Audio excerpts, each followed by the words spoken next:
Hello and welcome back to the Amateur Entrepreneur. This is your host Amit Sharma, and today we are going to read the seventh chapter of the book named as The Story of My Experiments with Truth. But before that, for the previous approximately 5 days, I haven't read the book, and even I haven't recollect these words, these new words which I learned from the all the previous chapters. So today.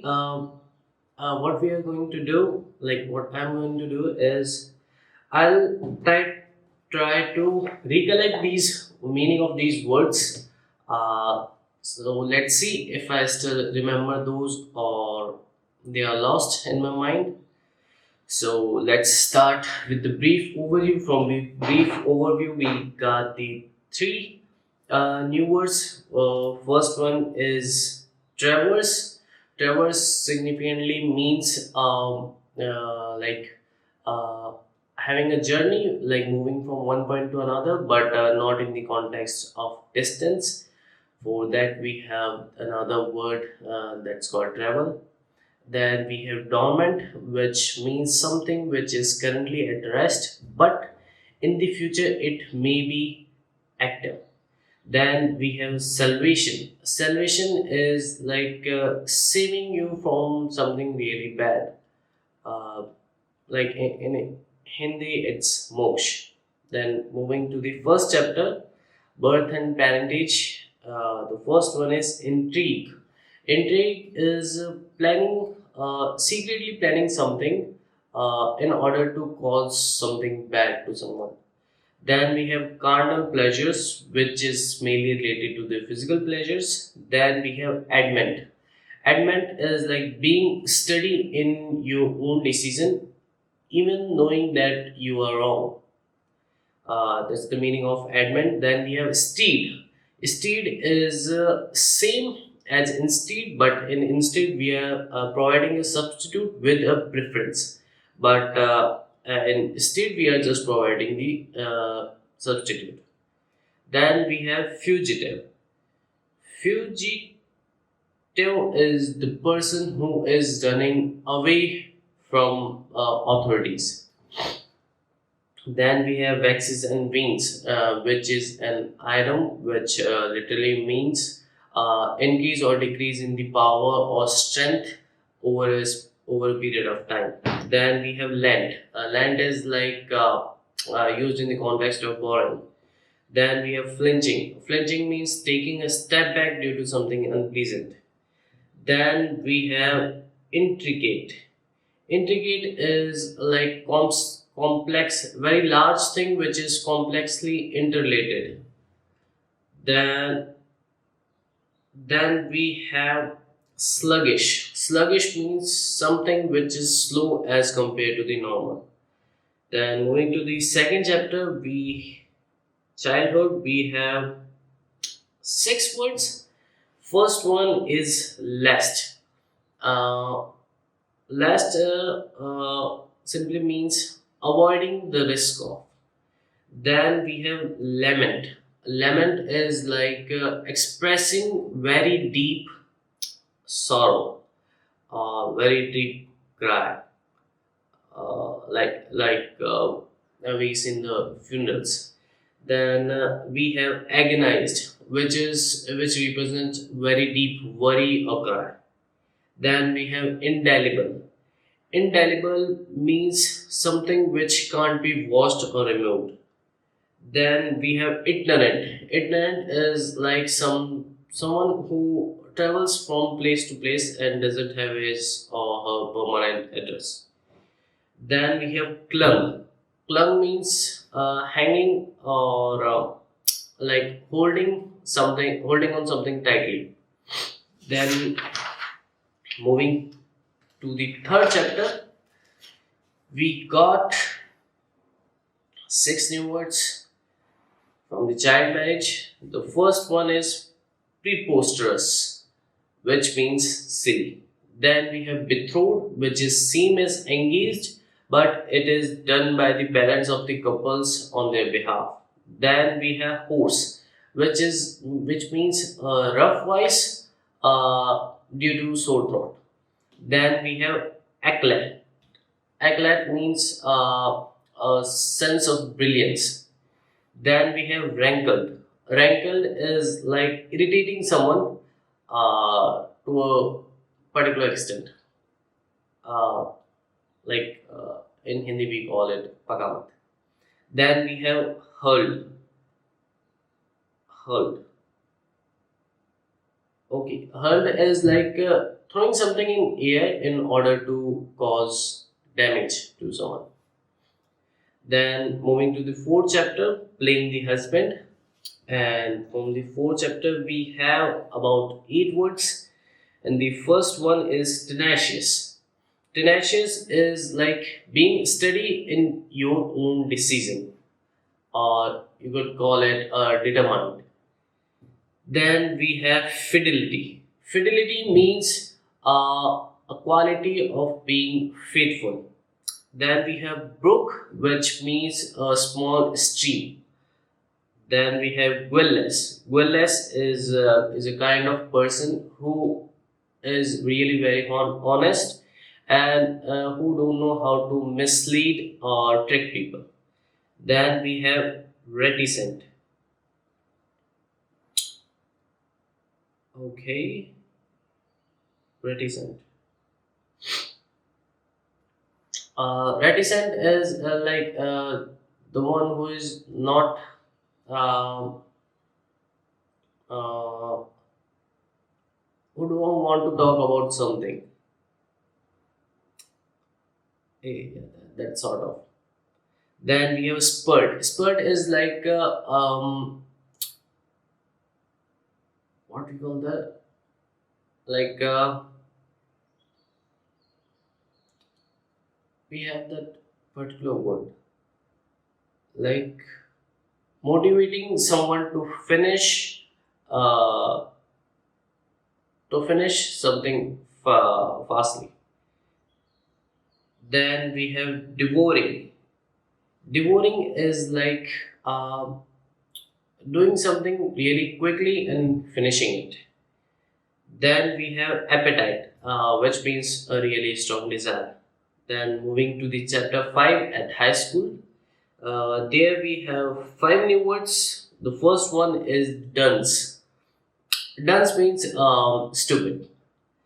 Then we have blemish. Blemish means small dots. Then we have aloofness. Aloofness is a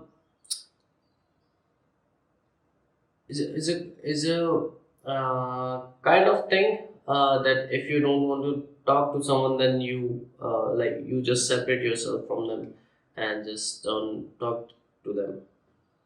That's the meaning of aloofness.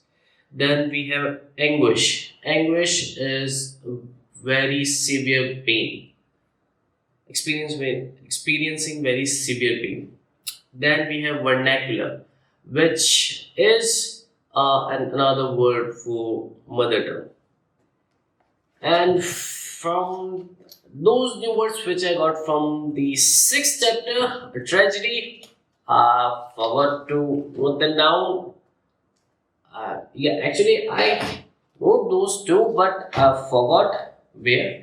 So, no worries. So, these were the words that I learned from the previous chapters, and it's a good thing that still I remember those even from the previous 5 days. I haven't even thought about those words, but it's good. Yeah, I'm happy for that. And now let's move to the seventh chapter, which is a continuation of the chapter 6, tragedy. So let's start reading the seventh chapter. So the day came, it is difficult fully to describe my condition. There were, on the one hand, the zeal for reform and the novelty of making a momentous departure in life.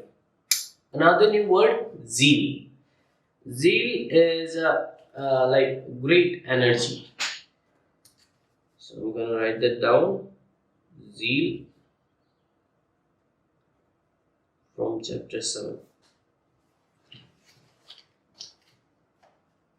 There was on the other the shame of hiding like a thief to do this very thing. I cannot say which of the two swayed me more. Another new word, swayed me more. Swayed. SWAYED.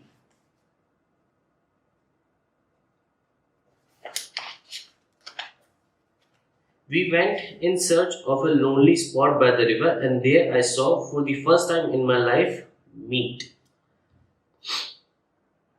There was baker's bread also. I relished neither. Relished is like liking something for the taste. Relish. The goat's meat was as tough as leather. I simply could not eat it. It was sick and had to leave off eating. I had a very bad night afterwards. A horrible nightmare haunted me. Every time I dropped off to sleep, it would seem as though a live goat were bleating inside me. Bleating, another new word.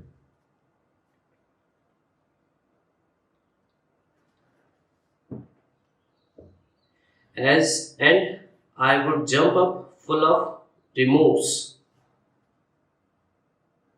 Remorse.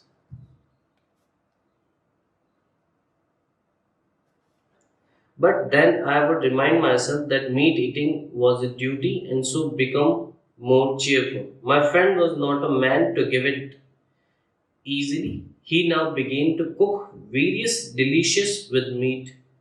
No, not delicious, it's delicacies. Delicacies. Ah, new word. And maybe I, right now, I don't know how to pronounce this word, but I learned that. So it's called delicacies. Maybe, let's see tomorrow. Um, and dress them neatly. And for Daddy, no longer was this scheduled spot on the river chosen, but a state house with its dining hall and tables and chairs, about which my friend had made arrangements in collusion with the chef cook there. This beat had its effects. It got over my dislike for bread, forswore my compassion for the goats, and became a relisher of meat dishes, if not of meat itself. This went on for about a year, but not more. So, for a year, Gandhi became a meat eater. Then, half a dozen meat feasts were enjoyed and all because the state house was not available every day, and there was the obvious difficulty about frequently preparing expensive, savory meat dishes. I had no money to pay for this reform. My friend had therefore always to find the wherewithal. I had no knowledge where he found it, but find it he did, because he was bent on turning me into a meat eater. But even his means must have been limited, and hence these feasts had necessary to be few and far between. Whenever I had occasion to indulge in these surreptitious feasts, new word, surreptitious.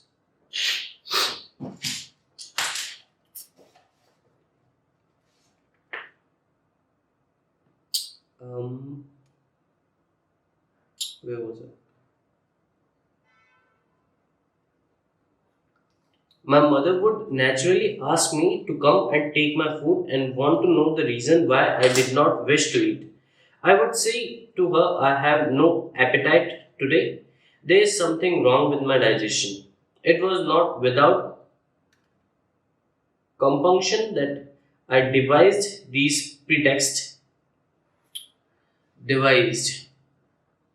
um new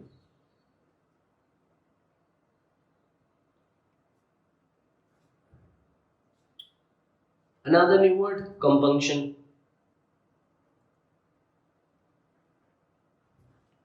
I knew I was lying and lying to my mother. I also knew that if my mother and father came to know of my having become a meat eater, they would be deeply shocked. This knowledge was gnawing at my heart.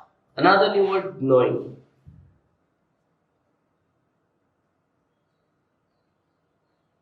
Um, Therefore, I said to myself, though it is essential to eat meat and also essential to take a food reform in the country, yet deceiving and lying to one's father and mother is worse than not eating meat. In their lifetime, therefore, meat eating must be out of the question. When they are no more and I have found my freedom, I will eat meat openly, but until that moment arrives, I will abstain from it. This decision I communicated to my friend, and I have never since gone back to meat. My parents never knew that two of their sons had become meat eaters. Okay. I abjured meat out of the purity of my desire, not to lie to my parents, but I did not abjure the company. Abjure. Maybe it's like another word for renunciation. Maybe abjured, not to lie my parents, but I did not abjure the company of my friend. My zeal for reforming him had proved disastrous for me, and all the time I was completely unconscious of the fact. The same company would have led me into faithlessness to my wife, but I was saved by the skin of my teeth. My friend once took me to a brothel. Brothel is a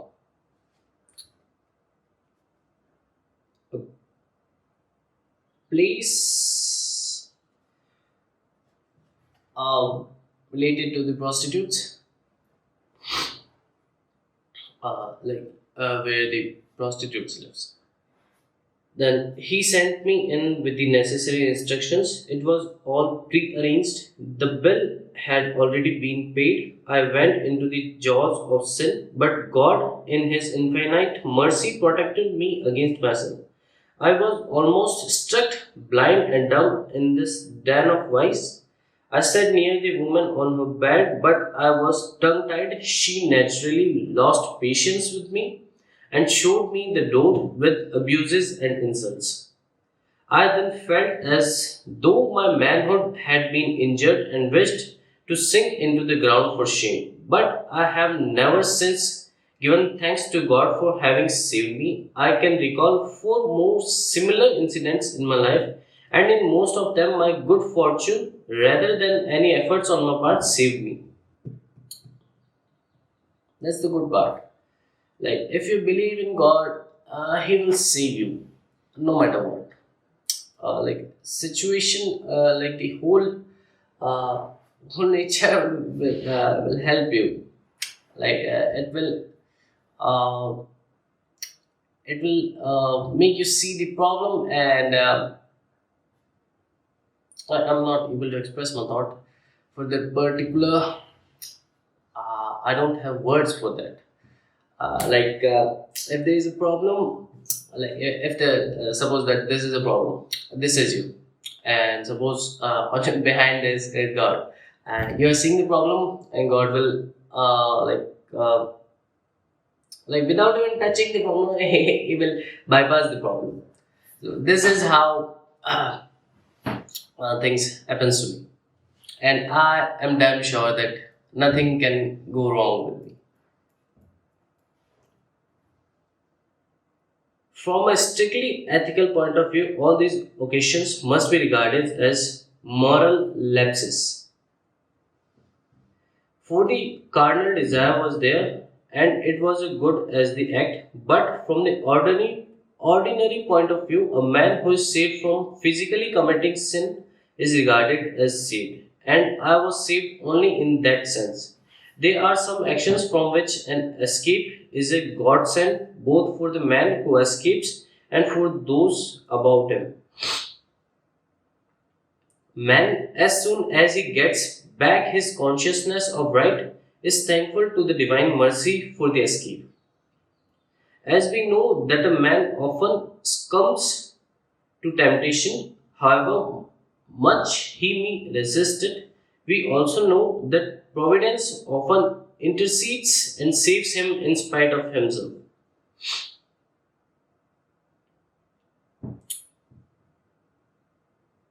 Providence. New word.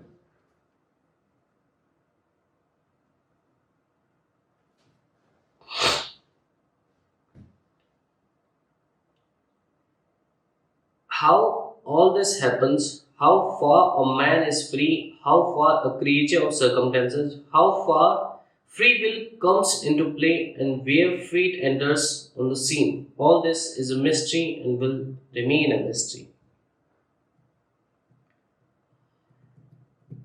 According to me, there is no free will. Everything is pre-planned. Like it happens to me. It happened to me. Like I knew about few situations that will come, that are going to happen in the future, and I tried to um, uh, manipulate those situations, but instead my um, uh, what we call my instead of manipulating those situations, my actions to let those situations happen exactly the same way. So even if you can get the inkling about the future, but you can't change it. So there is nothing like a free will. Everything is already written. You can't do anything. It's just your actions. According to me, if suppose there are two options, yes or no. So whether you choose yes or no, it's not bound that you are going to choose yes, but the consequences of choosing yes is already written, and consequences of choosing no is also already written. So this is what I think, and there is, you could say, like, you have the liberty to choose. Yeah, that's the only thing which I could say, but this is also not free will, completely free will. Sometimes the nature will force you to choose something which you do not want to, but later on you will thanks God that he let you choose that. But on the go, but to go on with the story, even this was far from opening my eyes to the viciousness of my friend's company. I therefore had many more bitter draughts in store for me until my eyes were actually opened by an ocular demonstration of some of his lapses, quite unexpected to me. Ocular.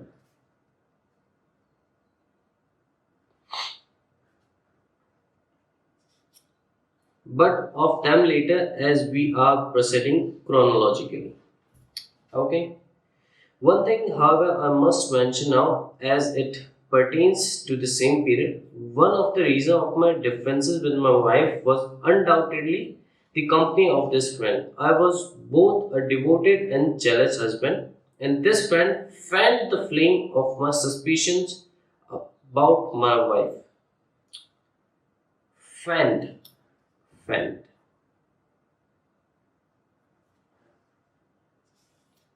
I never could doubt his veracity, veracity.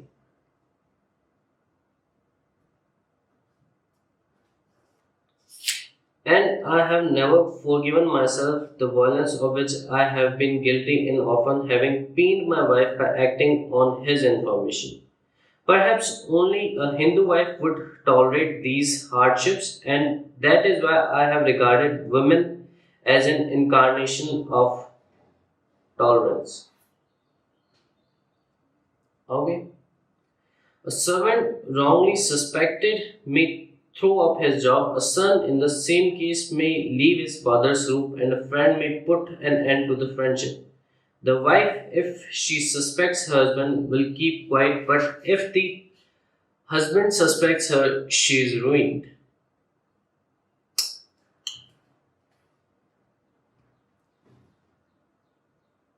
Yeah, it is if the husband is insecure only.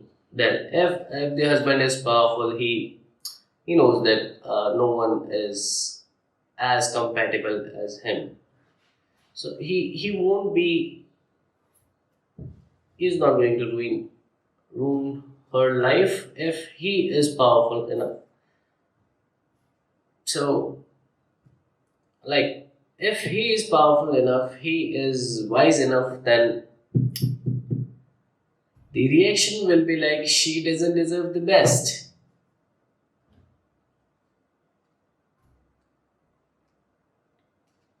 So only the weak people, according to me, only the weak people act like this.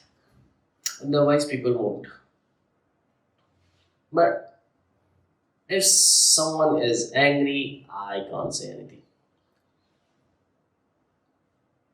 Yeah, but wise people don't get angry that much. So, wise people win. Where is she to go? A Hindu wife may not seek divorce in a law court. Law has no remedy of her for her, and I can never forget or forgive myself for having driven my wife to that desperation. The canker of suspicion was rooted out only when I understood ahimsa. Canker.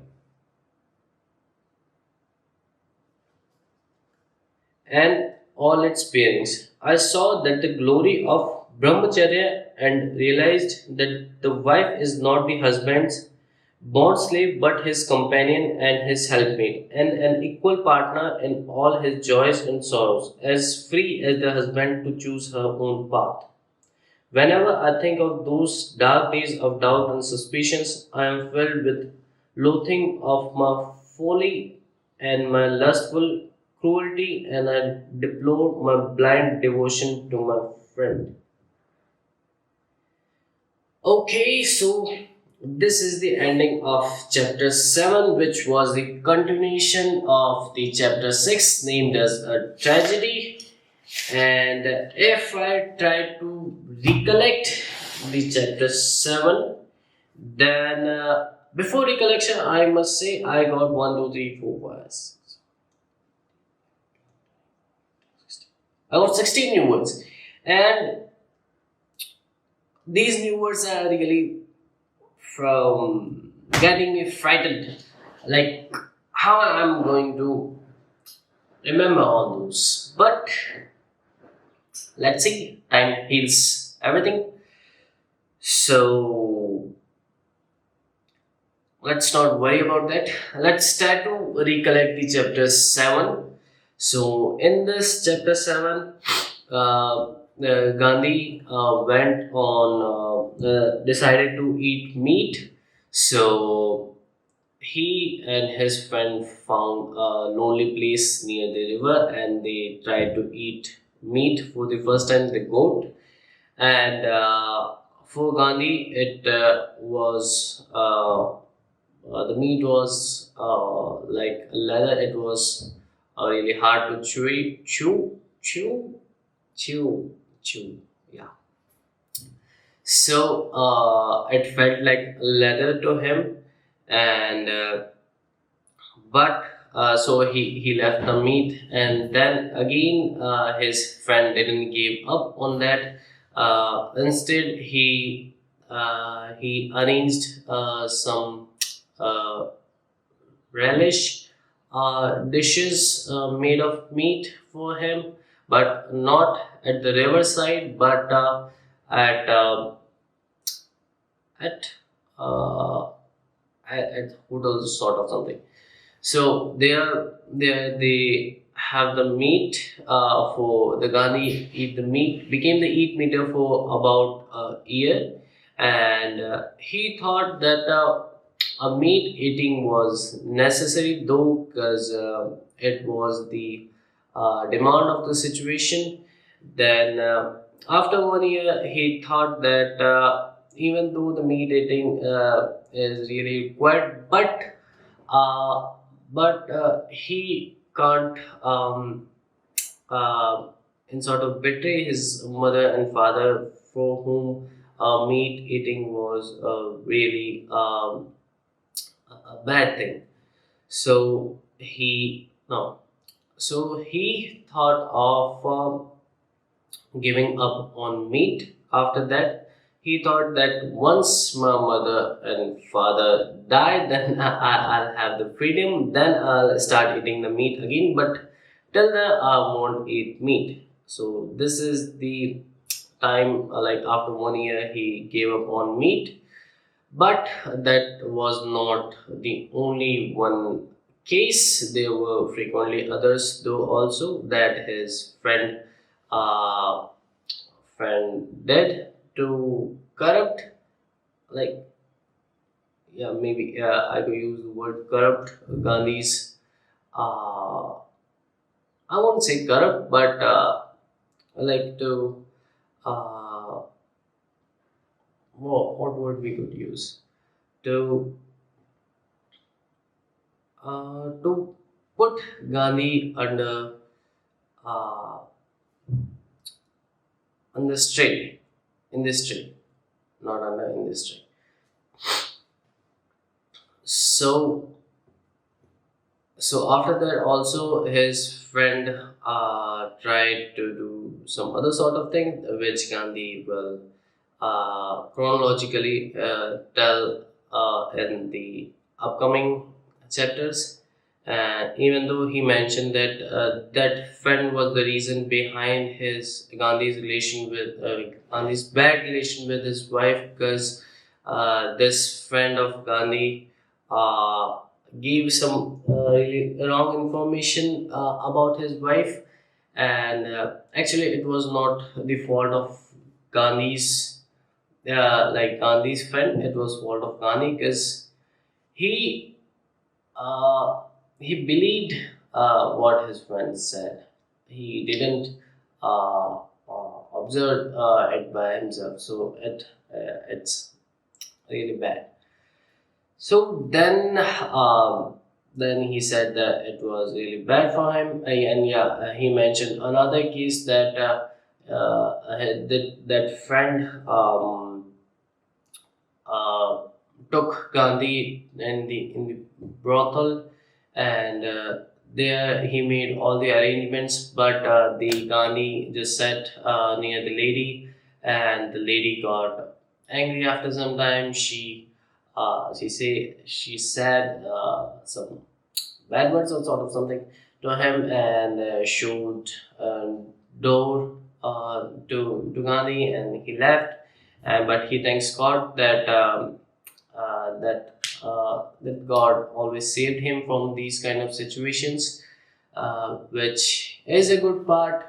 And yeah, so after that, that friend also manipulated Gandhi to in order